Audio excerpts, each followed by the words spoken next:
સુરત પોલીસે અસામાજિક તત્વો સામે કરી છે લાલ આંખ। અગત્યના સમાચાર સામે આવી રહ્યા છે સુરતથી। સુરત પોલીસે અસામાજિક તત્વો સામે લાલ આંખ કરી છે। ઉધના વિસ્તારમાં અસામાજિક તત્વોને શીખવાડ્યો છે સબક। તો ઉધના બીઆરસી વિસ્તારમાં સરઘસ કાઢ્યું અને તોફાન કરનાર તત્વોને જાહેરમાં મંગાવી છે માફી। તો જાહેર રોડ પર આરોપીઓને કાયદાનું ભાન પણ કરાવ્યું છે। અગત્યની કામગીરી સુરત પોલીસે કરી છે। અસામાજિક તત્વો સામે કરી છે લાલ આંખ। ઉધના પોલીસ વિસ્તારમાં અસામાજિક તત્વોને સબક શીખવાડ્યો છે।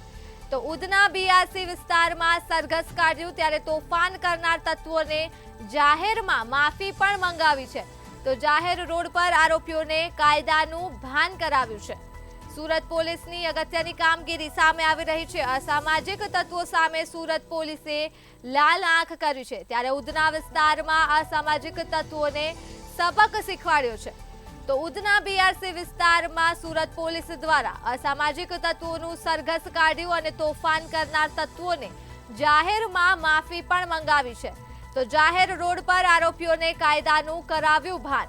સમાચાર સામે આવી રહ્યા છે સુરતથી।